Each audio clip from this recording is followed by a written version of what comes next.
Governor Paul Mitchell stood before the assembled colonists in the main meeting hall, knowing that the next few minutes would determine whether New Eden survived or became another dead world in the hegemony's path of destruction. Every adult in the colony was present, their faces showing confusion and fear as they waited to learn why they had been called to this emergency gathering. "Citizens of New Eden," Governor Mitchell began, "what I'm about to tell you will sound impossible. But Dr. Harper and Danny Chun have proof of everything I'm going to say." For the next hour, the governor explained about the Viridians, the approaching enemy fleet, and the proposed alliance between humans and the invisible refugees. Many colonists reacted with disbelief, others with anger at being kept in the dark for so long. Some demanded immediate evacuation, while others questioned whether they could trust beings they couldn't even see. Danny Chun stood up from his seat in the back of the hall and walked to the front, carrying a portable version of Dr. Harper's pattern analyzer. His hands shook as he faced the crowd of people who would decide the fate of both species. "I know this sounds crazy," Danny said, his voice stronger than he felt. "A week ago, I was just a maintenance worker who talked to himself while fixing things. But these beings, the Viridians, they've been our neighbors for months. They've been helping us, protecting us, and trying to keep our colony safe." He activated the pattern analyzer and spoke to the empty air beside him. "Friends, can you show these people that you're real?"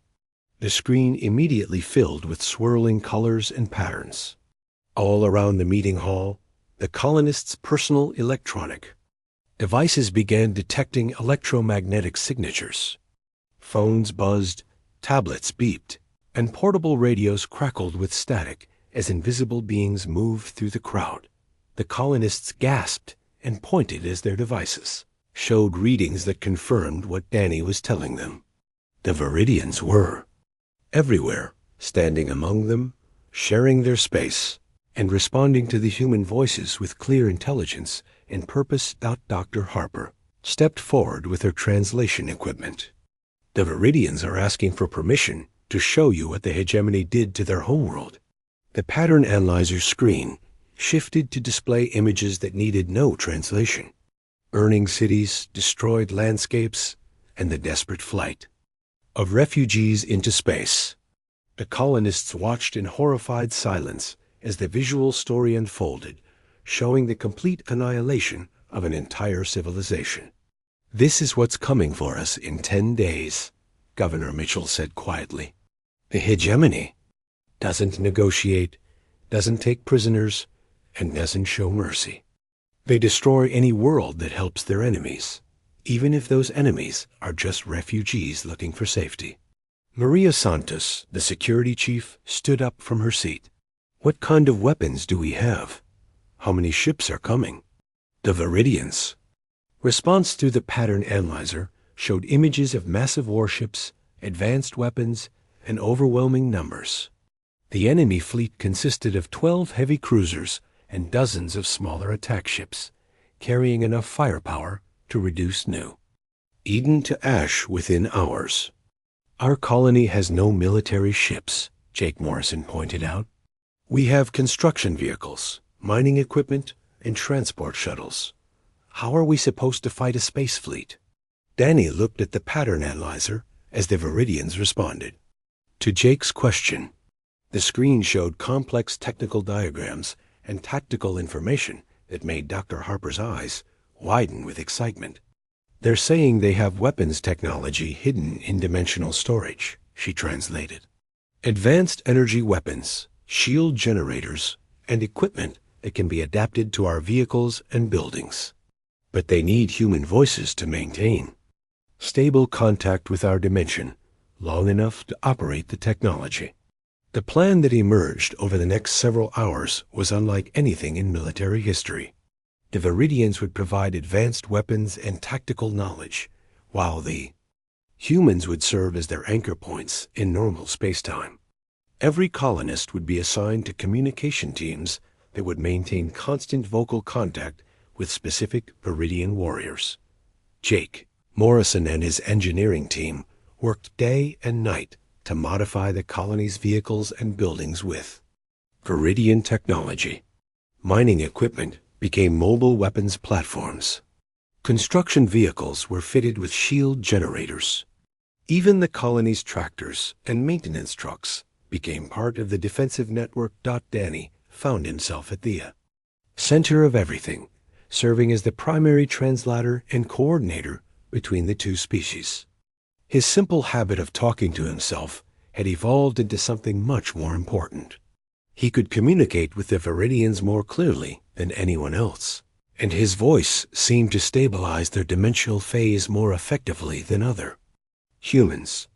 On the morning of the 10th day, the hegemony fleet appeared in the sky above New Eden, like dark storm clouds blocking out the sun. 12 massive warships hung in orbit, their weapons charging for what should have been a quick and easy conquest. The hegemony commander expected to find a helpless human colony and a handful of hiding Viridian refugees. Instead, his sensors detected energy signatures that didn't match anything in their military databases. Human voices filled the communication channels, speaking calmly and steadily to empty air, creating electromagnetic patterns that allowed invisible warriors to phase in and out of reality. The battle began when the first hegemony landing shuttles approached the colony. What looked like undefended buildings suddenly erupted with energy weapons that appeared and disappeared like ghosts. Invisible Viridian saboteurs, guided by human voices, phased directly through the enemy ship's hulls and disabled their systems from the inside. Danny Chun sat in the colony's communication center, surrounded by screens showing the battle from dozens of different viewpoints. His voice never stopped moving, coordinating hundreds of Viridian warriors as they struck the enemy fleet from impossible angles. Team 7, there's a weapons battery on the third enemy ship that needs to be disabled, he said calmly into his headset. Team 12, the hegemony commander's ship is trying to retreat. Can you reach their engine room? All around the colony, human voices guided their invisible allies through the most complex military operation either species had ever attempted. Farmers became battlefield coordinators, teachers became tactical advisors, and children helped maintain communication links with Viridian scouts. The hegemony forces had never faced an enemy they couldn't see or predict. Their advanced sensors could detect the energy weapons, but couldn't track the beings using them. Their shields protected against normal attacks, but couldn't stop enemies who could walk through solid matter and strike from within. After 6 hours of fighting, the surviving hegemony ships retreated into hyperspace, carrying news of a new threat that would change the balance of power in the galaxy. They had encountered something unprecedented, 2 species working together as if they were one people, combining human communication with Viridian technology to create a defense unlike anything in known space. As the enemy fleet disappeared into the distance, the colonists of New Eden cheered and embraced each other, knowing they had won something more valuable than just a military victory. They had proven that cooperation between species could overcome even the most advanced military force. Danny Chun stood in the center of the celebration, still talking quietly to his invisible friends, making plans for the future that would include both humans and Viridians. His simple habit of speaking to himself had become the foundation for an alliance that would spread throughout human space, opening doorways to dimensions that had been closed since the beginning of time. The invisible had finally found their voice, and it sounded exactly like a human maintenance worker who wasn't afraid to talk to empty air. For the next 5 days, Danny Chun spent most of his time in the electronics bay, talking to invisible friends, while Dr. Harper worked on building better equipment to understand their responses. Word had spread quickly through the colony leadership about the discovery, but Governor Mitchell had ordered everyone to keep it secret until they knew more about what they were dealing with. Danny found that the invisible beings responded differently depending on how he spoke to them. When he asked direct questions, the electromagnetic patterns became sharp and focused. When he told stories about his life or described what he was doing, the patterns flowed more smoothly. When he expressed emotions like happiness or sadness, the beings seemed to mirror those feelings in their energy signatures. Dr. Harper had been working around the clock to build a device that could translate the electromagnetic patterns into something humans could understand better. She called it a pattern analyzer, and it could turn the invisible beings' responses into visual displays on a computer screen. On the 6th day, Danny was sitting in his usual chair, eating lunch and chatting with his unseen companions, when Dr. Harper burst through the door carrying her new device. "Danny, I think I've figured out how to see what they're saying," she said, setting up the pattern analyzer next to the other equipment. "What do you mean, see?" Danny asked. "The electromagnetic patterns they create aren't random. They have structure, rhythm, and repetition, just like human language. My device can turn those patterns into visual shapes and colors that change based on what they're trying to communicate." Danny looked at the screen, which showed swirling colors and moving shapes. "Can you tell what they're saying?" "Not yet, but watch this." Dr. Harper pointed to the display. "Say something to them and watch how the patterns change." "Hello, friends," Danny said to the empty air. "Dr. Harper has built a new machine to help us understand you better." The screen immediately filled with bright, flowing colors that pulsed and swirled in welcoming patterns. Even without understanding the specific meaning, both humans could sense that the response was positive and excited. "Now ask them a question," Dr. Harper suggested. Danny thought for a moment. "Where do you come from?" The colors on the screen changed dramatically, becoming darker and more turbulent. The patterns showed images that looked like explosions and destruction, followed by sadness and fear. Then the colors shifted to show movement and searching, as if the beings were looking for something. "I think they're refugees," Dr. Harper whispered. "Something bad happened to their home, and they came here looking for safety." Danny felt a wave of sympathy for the invisible beings. "Is that right? Did something happen to your own planet?" The screen showed a clear pattern that both humans recognized as agreement. The colors became calmer, but remained tinged with sadness. Over the following hours, Danny and Dr. Harper slowly pieced together the story of their invisible neighbors. The beings called themselves Viridians, and they came from a star system far from Earth. Their homeworld had been destroyed in a war by something they called the hegemony, a military force that conquered peaceful planets. The Viridians had escaped in small groups, scattering across the galaxy to find safe places to hide. They existed in what they called a phase shift, slightly out of normal space and time, which made them invisible to most forms of matter and energy. But this same phase shift trapped them between dimensions.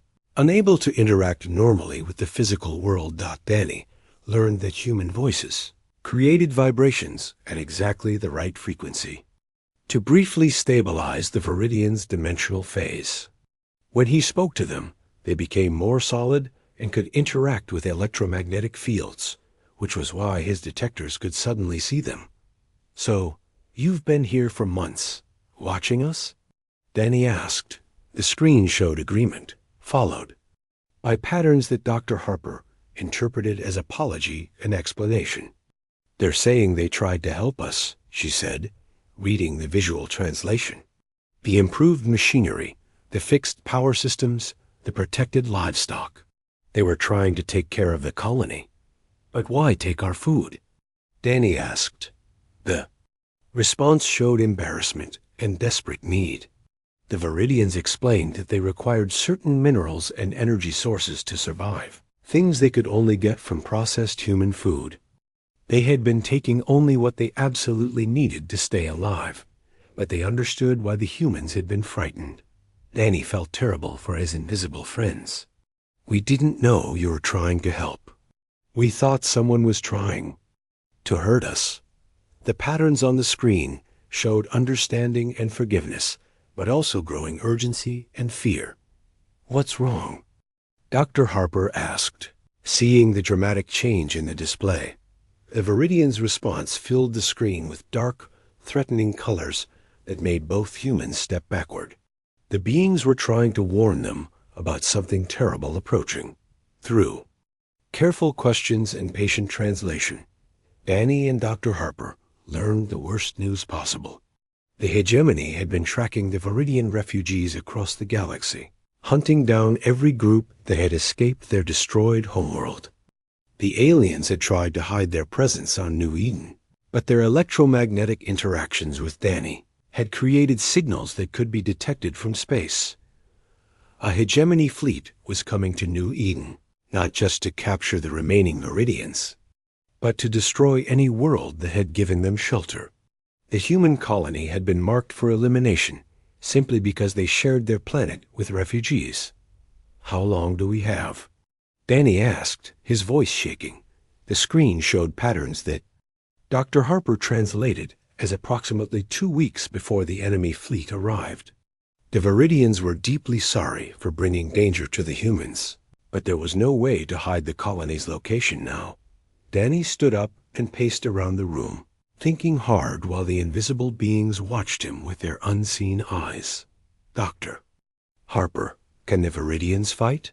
Do they have weapons or technology that could help defend the colony?" The response was complex, showing both capability and limitation. The Viridians possessed advanced technology and knowledge of hegemony tactics, but their phase-shifted existence made it difficult for them to operate most equipment. They could move through solid matter and remain invisible, but they couldn't touch physical objects for very long without human voices to stabilize their dimensional phase. "Wait," Danny said, a crazy idea forming in his mind. "What if we work together? You know how to fight the hegemony, and we can keep you stable in our dimension with our voices. Maybe together we could defend the colony." The screen exploded with excited, hopeful colors as the Viridians responded to Danny's suggestion.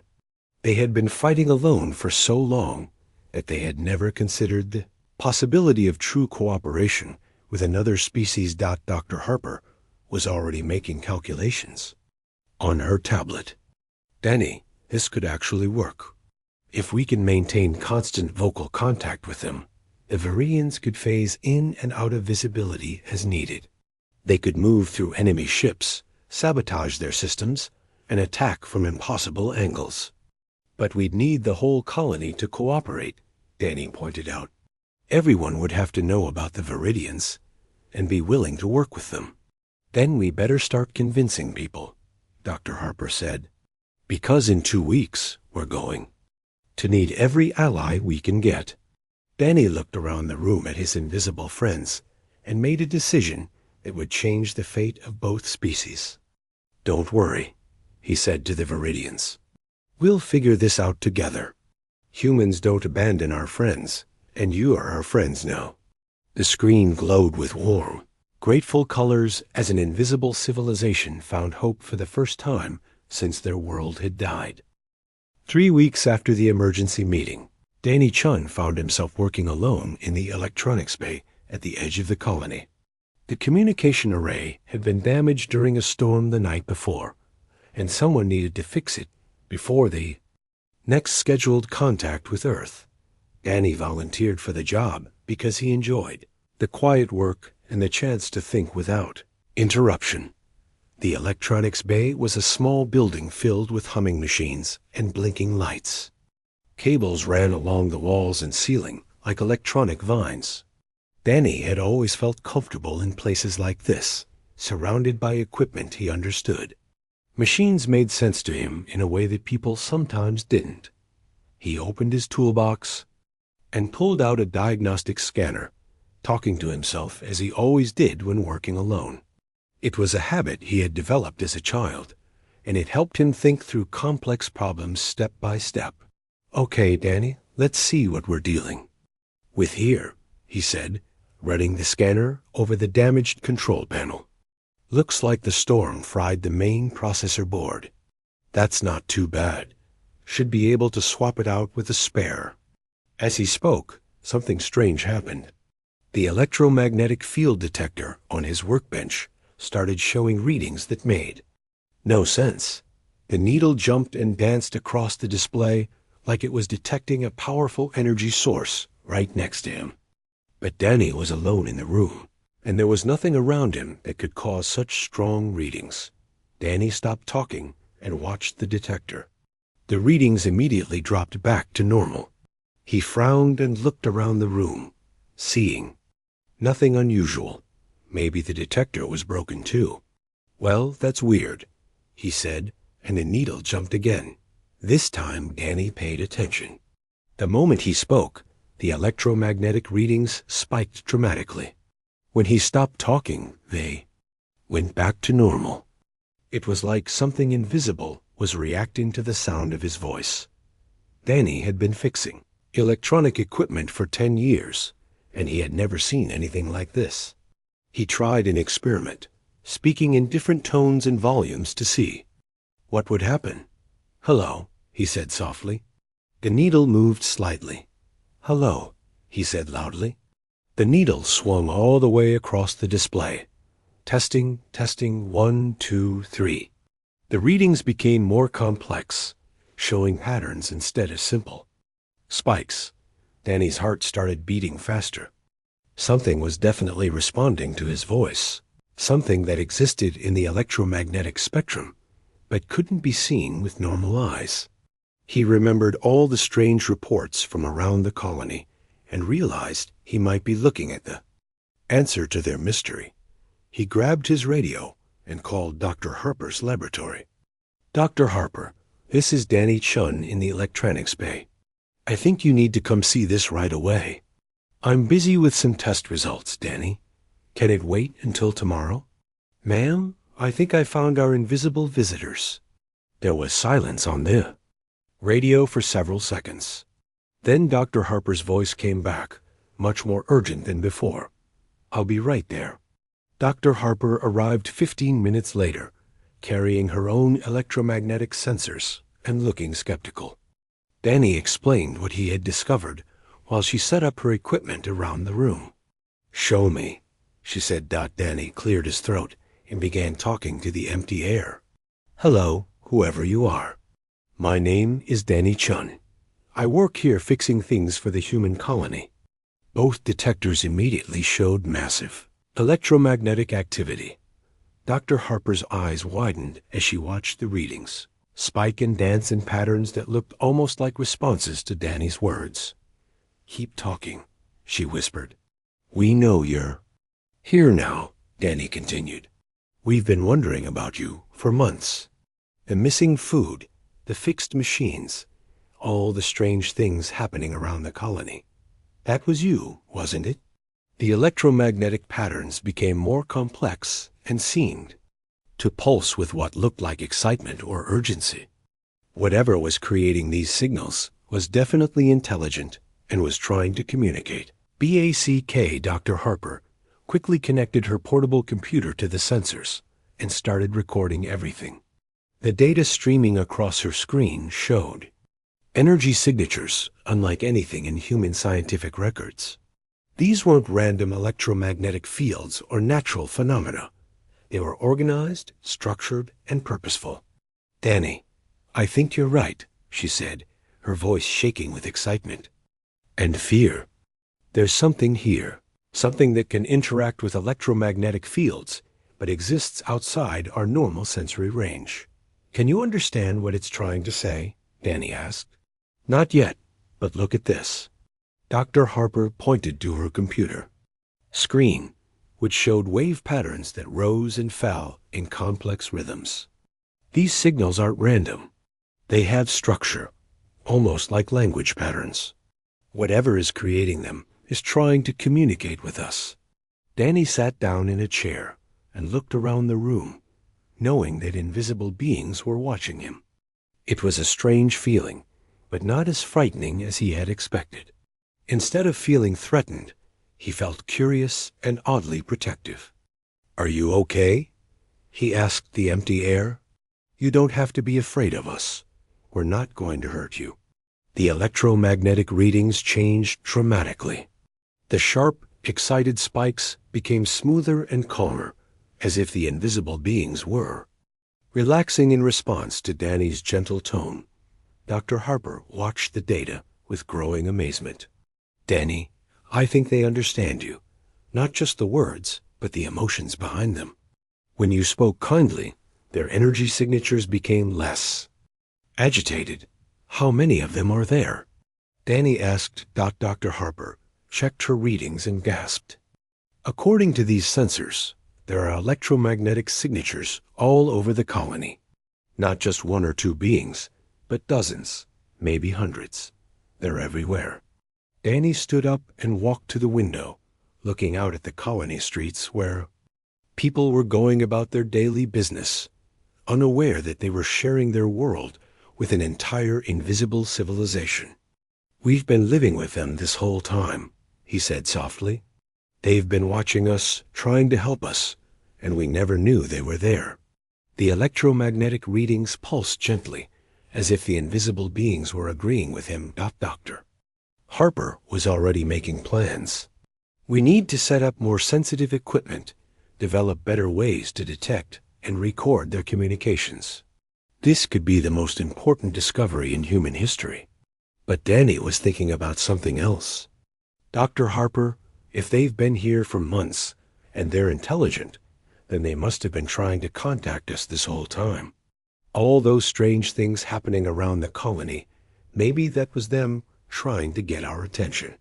"You might be right," she said. "But why can you detect them now when no one else could before?" Danny thought about it for a moment. "Maybe it's not about detecting them. Maybe it's about listening. I was talking to myself, just having a conversation with no one in particular. Maybe that's what they needed, someone who was willing to talk, without expecting an answer back." As if to confirm his theory, the electromagnetic readings pulsed warmly, and both Danny and Dr. Harper could have sworn they felt a gentle presence surrounding them in the small room. The invisible had been waiting patiently for someone to speak to them. Now, finally, someone had. The morning alarm rang across New Eden Colony at exactly 6 o'clock, just like it had every day for the past 3 years. But something felt different this time.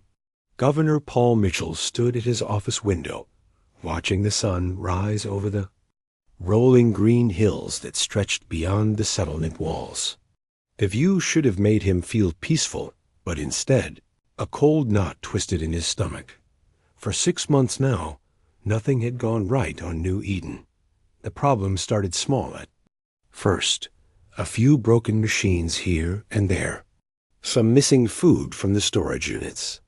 The colonists joked about it being bad luck, or maybe some local animals getting too clever for their own good. But the jokes stopped when the problems got worse. Dr. Lisa Harper walked through the empty streets toward her laboratory, her footsteps echoing louder than they should in the quiet morning air. She carried a thick folder full of reports that made no sense. Every day brought new readings from her instruments that seemed impossible. Energy signatures that appeared and disappeared without any source. Electromagnetic patterns that followed rules no scientist had ever seen before.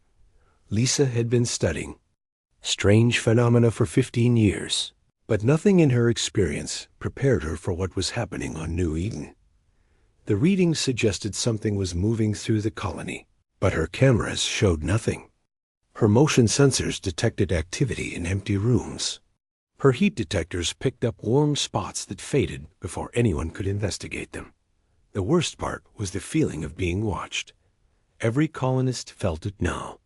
They would turn around quickly, expecting to see someone behind them, but find only empty air. Children stopped playing alone outside. Adults started walking in groups, even during the day. Security Chief Maria Santos had tripled the patrol schedules, but her officers found nothing suspicious.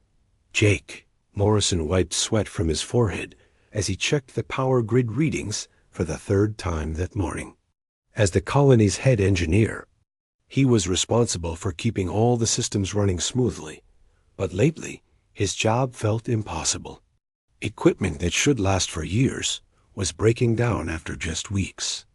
Control panels showed error messages that didn't match any problems.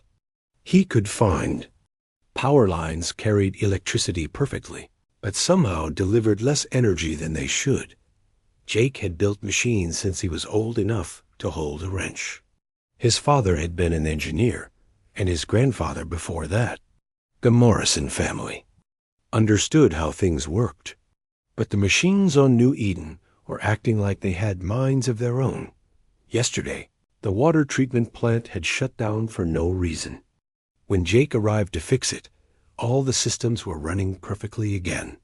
The computer logs showed no record of any problem. It was as if the plant had decided to take a break and then changed its mind. Danny Chun climbed down from the communication tower, his tool belt jangling with each step of the ladder. He had been working on the colony's radio system since dawn, trying to figure out why their messages to Earth kept getting cut off. The equipment looked fine, but somehow their signals were being blocked or redirected. Danny was just a maintenance worker, not an important person like the governor or the scientists. He fixed broken things and kept the colony running smoothly. Most people barely noticed him as he moved from building to building with his toolbox. That was fine with Danny. He liked working alone and talking to himself while he figured out problems. But even Danny couldn't ignore what was happening around the colony. Tools would go missing from his workshop, only to show up in strange places days later. Screws would come loose on machines he had just tightened. Sometimes he would finish a repair job perfectly, only to come back the next day and find someone had taken apart his work. Maria Santos stood in the security office, staring at a wall covered with reports and photos that told a story no one wanted to believe.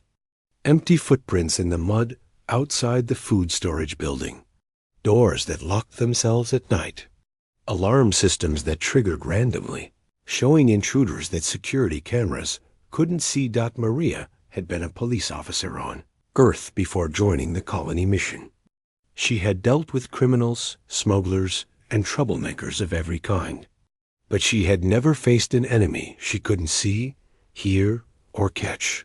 Her security team was getting nervous. They jumped at shadows and started seeing threats everywhere. 3 of her best officers had asked for transfers back to Earth. They said the colony felt haunted, like something invisible was stalking them. Maria didn't believe in ghosts, but she was running out of logical explanations for what was happening. The breaking point came on a Tuesday morning when the main power generator started acting strange.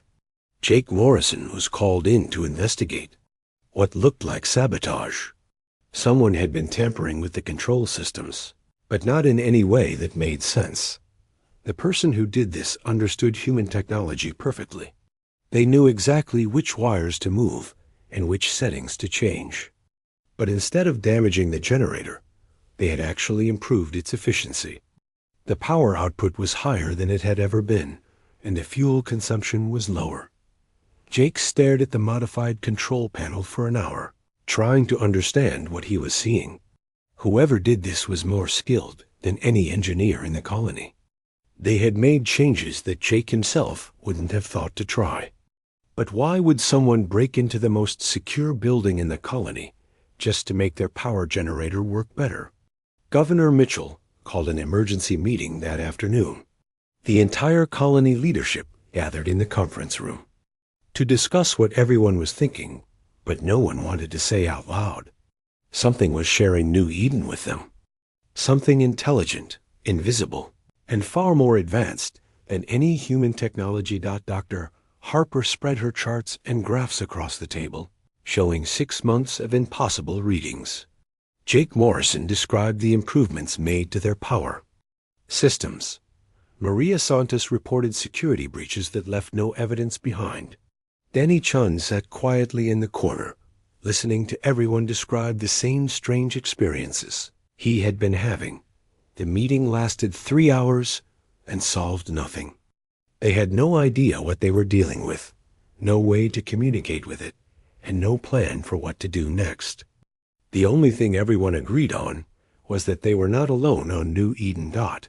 As the sun set that evening, the colonists went to their homes and locked their doors, knowing that locks wouldn't stop whatever was sharing their world. In the darkness, outside, invisible feet walked the empty streets, and unseen hands touched the walls of human buildings. The Watchers had been watching for months, waiting for the right moment to make contact. They had tried many times to reach out to the humans, but their efforts had only caused fear and confusion. They needed a different approach, a way to bridge the gap between their world and the human world. They just needed someone to speak up.